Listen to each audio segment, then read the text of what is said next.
الله وبركاته. الحمد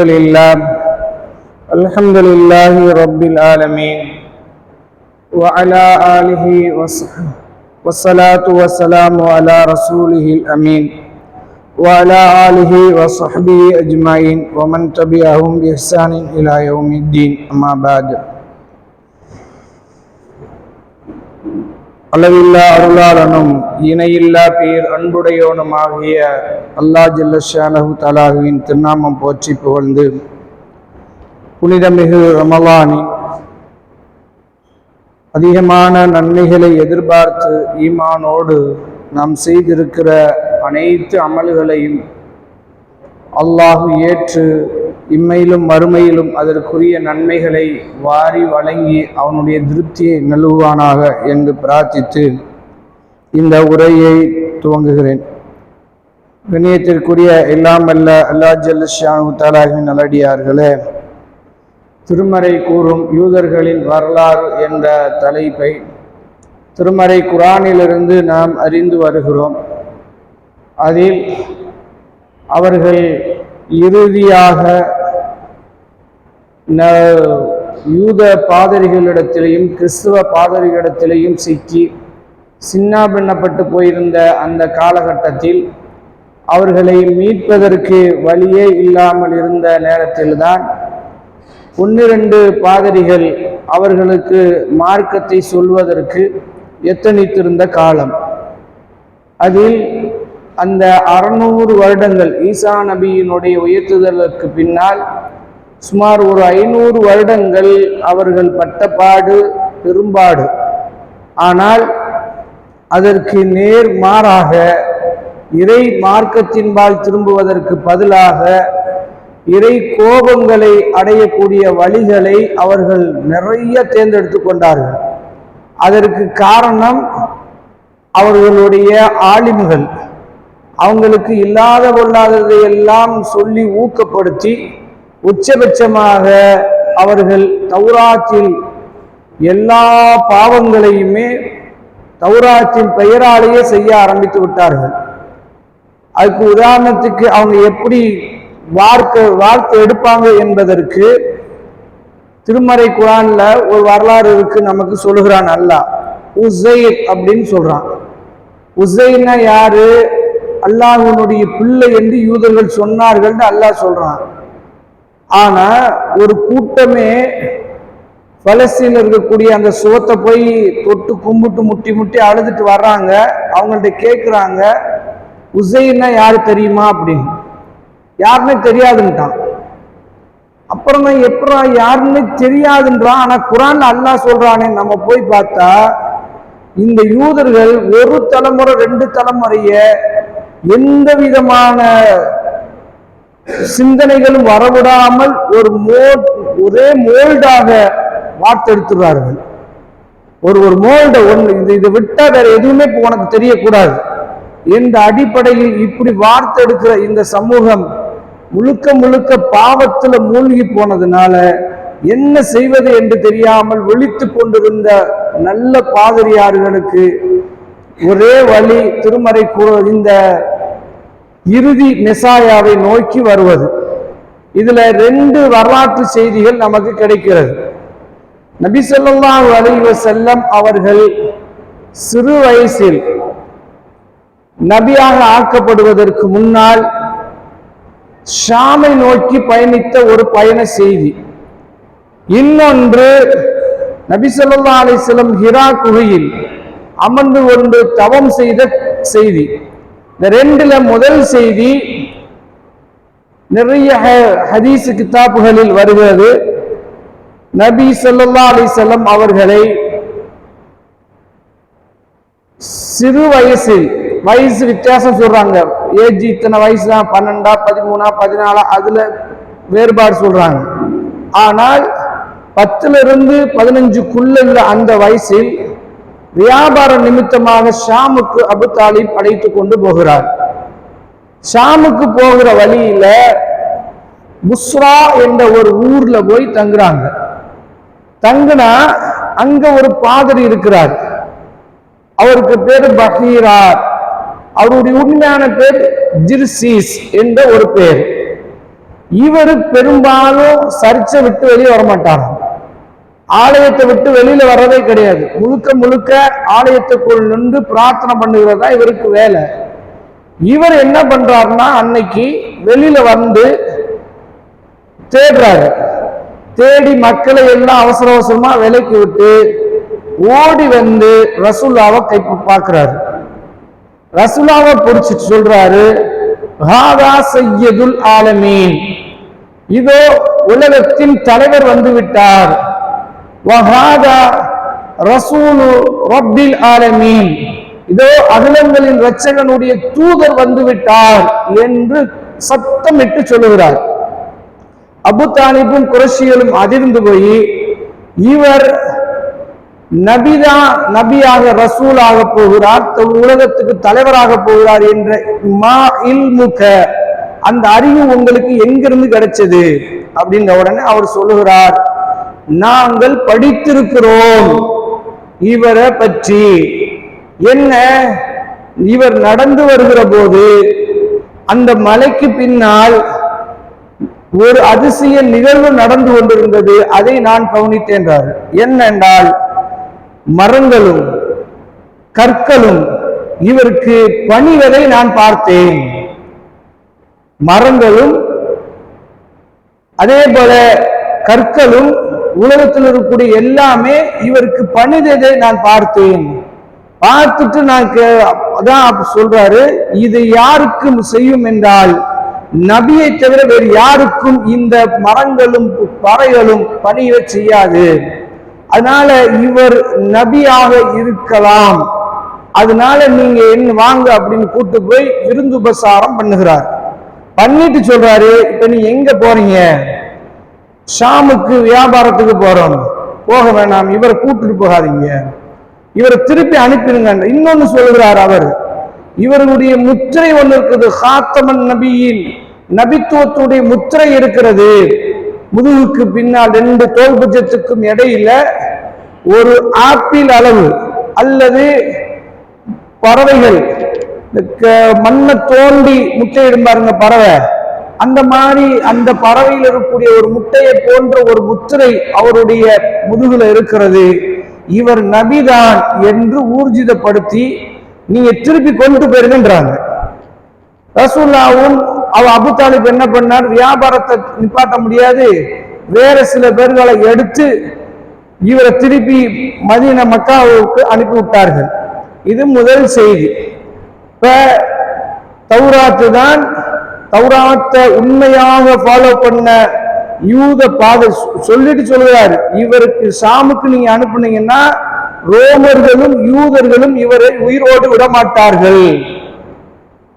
ரோமர்களும் யூதர்களும் ரசூலாவுடைய வாழ்க்கையில் முதல் வார்த்தை யூதர்கள் என்ற வார்த்தை இங்கதான் விழுகுது.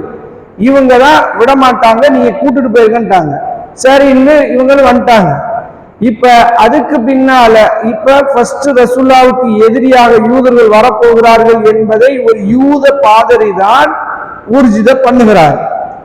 அடுத்து ரசூல் ஸல்லல்லாஹு அலைஹி வஸல்லம் வந்தார்கள், வாழ்ந்தார்கள் மக்காவில். எல்லாம் இந்த நிகழ்வே மறந்து போய் வியாபாரத்துல மூழ்கி பணக்காரர் ஆகிறார்கள். வியாபாரத்தெல்லாம் எடுத்து முடிச்சு ஷாமுக்கே போய் வியாபாரம் பண்ணிட்டு வருகிறார்கள். எல்லாம் முடிஞ்சு நபித்துவத்துக்கு நெருக்கமான காலகட்டம். ரசூல்லா முழுக்க முழுக்க தவ வாழ்க்கையில் இருக்கிறார்கள். எல்லாம் அங்கு என்ன பண்ணார்கள் என்று நமக்கு தெரியாது. ஹிரா குகையில் இருந்தார்கள். சிலர்கள் சொல்றாங்க சிந்தனை பண்ணிட்டு இருந்தாங்கன்றாங்க, சிலர் பண்ணாங்க திக்ர் பண்ணிட்டு இருந்தாங்க. என்ன பண்ணாங்கன்னு குர்ஆன்ல ஹதீஸ்ல தெளிவாக இல்லை. ரசூல்லா அங்கு இருந்தார்கள், அல்லாஹுவை நினைத்து கொண்டு இருந்தார்கள் என்று. அந்த காலகட்டத்துல தான் நபியாக ஆக்கப்படுவார்களா மாட்டார்களா என்ற எந்த செய்தியும் தெரியாது.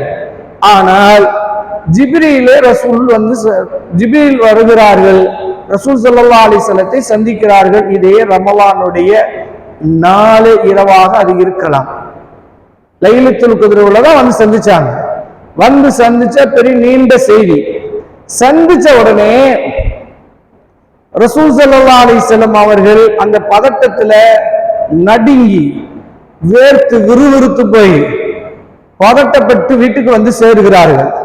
வந்து ஜம்மிலூனி ஜம்முலினி, என்னை போர்த்துங்கள் என்கிறார்கள். அன்னை ஹதீஜா ரலியல்லாஹு அன்ஹா மறந்து போய் அவங்களுக்கு ஆசுவாசப்படுத்துகிறார்கள். கவலைப்படாதீங்க, கல்லா லா யூசிக் அல்லாஹு அபதா, அல்லாஹ் உங்களை ஒரு காலத்தில் வீணாக்க மாட்டான். ஏன், நீங்க நிறைய நன்மைகள் என்று ஒரு பெரிய லிஸ்ட் கொடுக்குறாங்க. இந்த செயல்களை எல்லாம் நீங்க மக்களுக்காக செய்கிற போது அல்லாஹ் உங்களை வீணாக்க மாட்டான் என்று சொல்லிட்டு ஆசுவாசப்படுத்தி ரசூலுல்லாவை ஓரமா படுக்க வச்சுட்டு அன்னை ஹதீஜா ரலியல்லாஹு அன்ஹா கிளம்பி போறாங்க. போனா அன்னைக்கு மக்காவில் மிகப்பெரிய பாதிரியாராக கிறிஸ்துவத்தை தழுவி, அரபுக்கார் தான் அவரு யூதர் இல்லை, அவர் அரபி. அவர் கிறிஸ்துவத்தை ஏற்று தௌராத்தையும் இஞ்சிலையும், குறிப்பா இஞ்சிலை அரபியில மொழிபெயர்த்து வச்சிருந்தவர். இப்ரானி மொழி என்ற மொழியையும் கற்று அரபு நபி ஸல்லல்லாஹு அலைஹி வஸல்லம் நபியாக்கப்படுவதற்கு முன்னால் இறங்கிய கடைசி வேதம் இஞ்சில். இந்த இஞ்சில் வேதத்தினுடைய மூல மொழியையும் அவர் தெரிந்து வைத்திருக்கிறார். இஞ்சிலுடைய மொழிபெயர்ப்பான அரபு மொழியையும் அவர் செஞ்சு வச்சிருக்கிறார். அப்படிப்பட்ட முதியவர், கண்ணும் தெரியல, வயது முழுந்து. இப்ப அவர்கிட்ட போய் அன்னை ஹதீஜா ரலியல்லாஹு அன்ஹா கேட்கிறாங்க, உங்க சகோதரருடைய மகன் எதையோ பார்த்து பயந்துட்டாரு. உடனே அவர் சொல்றாரு, அவர் இங்க கூட்டிட்டு வந்துருங்க. எதையோ பார்த்து பயந்துட்டாரு, அது இதுலாம் நம்ம பேசிட்டு இருக்க முடியாது. நம்ம என்ன செய்யணும்னா அவரை கூட்டுவாங்க, விசாரிச்சிருவோம்ன்றாங்க. ரசூலுல்லாவை கூட்டுட்டு போறாங்க. போன உடனே எப்ன அஹி, என் சகோதரர் மகனே, என்ன பார்த்த சொல்லு அப்படின்றாங்க. ரசூலுல்லாஹ் சொல்றாங்க, வானத்துக்கும் பூமிக்கும் இடையில் முழுமையாக படர்ந்திருந்த உருவம். ரசூல் அப்படிதான் சொல்றாங்க, பொத்தாம் பொதுவா அறிவிக்கல. வஹுவபில் உஃபுக்கில் முபீன், அவருக்கு அங்கிட்டு வானமே தெரியல, தெளிவான ஒரு இடத்துலதான் தெளிவா பாக்குறாங்க. பார்த்து என்னைய வந்து படிக்க சொன்னாரு. இப்ப நான் சொன்னேன், மாநபி காரியின், எனக்கு படிக்க தெரியாதேன்னு சொன்னேன். அப்ப ரசூல் அவருக்கு என்னை இருள கட்டி பிடிச்சிட்டாரு. திணற அளவுக்கு எனக்கு இருந்தது. விட்டுட்டு சொன்னாரு, இக்ரா, படி அப்படின்றாரு. மாநபிகாரியின், எனக்கு படிக்க தெரியாது என்று நான் சொன்னேன்.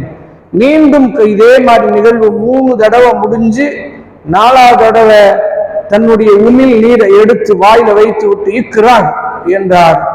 நான் ஓதுனேன், இக்ரா பிஸ்மி ரப்பிக்கல் லதீ ஹலக், ஹலக்கல் இன்சான மின் அலக், இக்ரா வ ரப்புக்கல் அக்ரம், இக்ரா அல்லதி அல்லம பில் கலம், அல்லமல் இன்சான மாலம் யஅலம். இந்த 5 வசனங்களை பூமிக்கு முதலாக கொண்டு வந்து ஜிப்ரீல் சேர்க்கிறார்கள் நபி ஸல்லல்லாஹு அலைஹி வஸல்லம். சொன்ன உடனே அவர் சொல்லுகிறார், வந்தவர் பேர் நாமூஸ். இதுக்கு முன்னால ரசூலுல்லாஹ் இந்த பெயரை கேட்டாங்க, அரபுகளுக்கும் தெரியாது. நாமூஸ் யார்? இந்த நாமூஸ் நபி மூசா அலைஹிஸ்ஸலாம் அவர்களிடத்துல தௌராத் வேதத்தை கொண்டு வந்தவர். இவர் நபிமார்களுக்கு வேதத்தை கொண்டு வருகிறவர் என்று சொல்லிட்டு அவர் அங்கலாக்கிறார். ஐயோ, வயதாகிவிட்டதே, கண் பார்வையும் போகிவிட்டதே, நான் இப்பொழுது ஒரு இளைஞனாக இருந்திருக்க வேண்டாமா? இந்த என்னுடைய சகோதரன் அவருடைய சமுதாயத்தாலேயே ஊரை விட்டு அடிச்சு விரட்டப்படுகிற போது அவருக்கு உதவி செய்கிற திடாத்திரமான ஒரு இளைஞனாக நான் இருந்திருக்க வேண்டுமே என்ற உடனே ரசூல் ஸல்லல்லாஹு அலைஹி வஸல்லத்துக்கு என்னது, என் சமூகம் என்னை ஊரை விட்டு விரட்டுமா? அந்த சமூகம் அதுவரைக்கும் ரசூலுல்லாஹ்வுக்கு வச்சிருந்த பேர் என்ன? அல்-அமீன், நம்பிக்கையாளர், அஸ்ஸாதிக், உண்மையாளர், தங்களுடைய பாதுகாவலர் என்று வச்சிருந்தவர்கள்.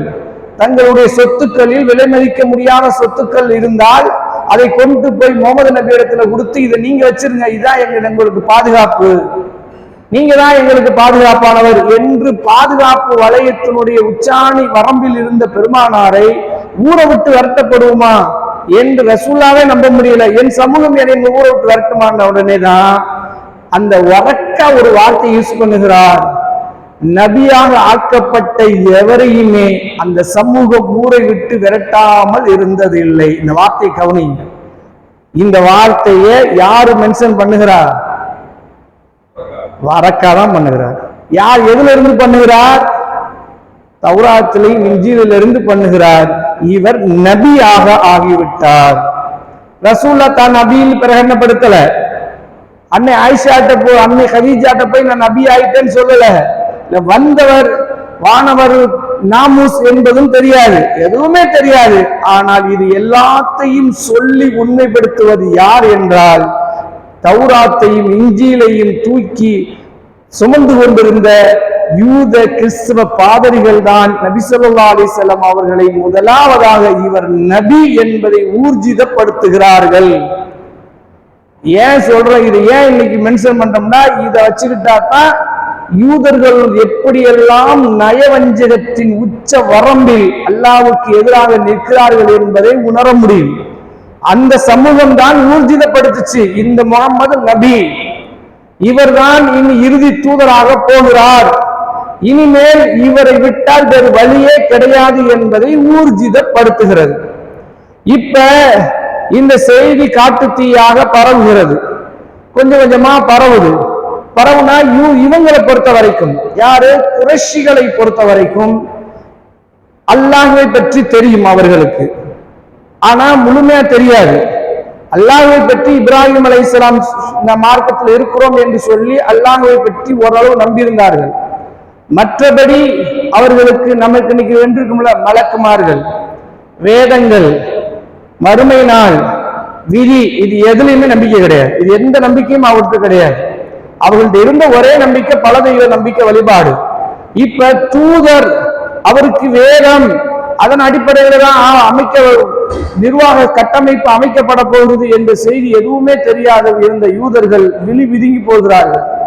முகமது நபி ஏற்றுக்கவும் முடியல, மறுக்கவும் முடியல. சரி, இவர் நபி என்று எப்படி ஊர்ஜிதப்படுத்துவது என்று அவர்கள் என்ன பண்றாங்கன்னா சுற்றி அலைகிறாங்க.